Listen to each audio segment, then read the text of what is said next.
Hello guys, நம்ம இன்றைக்கி என்ன பார்க்க போனால் வாழைத்தண்டு கூட்டு. வாங்க வீடியோக்குள்ளே போகலாம். வாழைத்தண்டு தோல் நல்லா சீவிக்கலாம், ரவுண்ட் ரவுண்டாக கட் பண்ணிக்கலாம். கட் பண்ணிட்டு அப்புறம் பொடிசாக கட் பண்ணிக்கோங்க. அரிசிக்கழுவு தண்ணியில் போட்டிங்கன்னா கறிக்கே கறக்காது.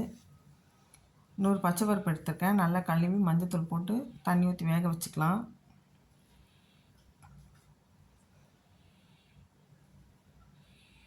இனிமேல் பொடிசாக கட் பண்ணிக்கணும் வாழைத்தண்டை.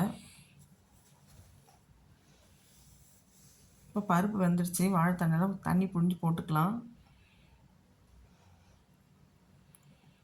ஒரே ஒரு ஸ்பூன் மிளகாத்தூள் போட்டால் போதும். தேவையான சால்ட் போட்டுக்கலாம். இப்போ நல்லா வெந்துடுச்சு. இந்த வாழைத்தண்டு கூட்டு வந்து ரச சாதத்துக்கு, காரக்குழம்புக்கு சூப்பராக இருக்கும். கிட்னி கல்லுக்கு, பித்தப்பை கல்லுக்கெலாம் ரொம்ப நல்லது வாழைத்தண்டு. ஜென்ஸுங்க சாப்பிட்டா அவ்வளோ நல்லது. இப்போ தாளிச்சிக்கலாம். ஸ்டவ் பற்ற வச்சு கடாய் போட்டு எண்ணெய் ஊற்றி கடுகு தூள் போட்டு தாளிச்சாச்சு. கருவேப்பிலை போட்டு பாருங்கள், எவ்வளோ சூப்பராக இருக்கும் வாழைத்தண்டு கூட்டு. செம்ம டேஸ்ட்டாக இருக்கும். ஜென்ஸுக்கெலாம் நல்லா சாப்பிட்லாம். நீங்களும் ட்ரை பண்ணி பாருங்கள். பிடிச்சிருந்தா லைக் பண்ணுங்கள், சப்ஸ்கிரைப் பண்ணுங்கள். Thank you friends.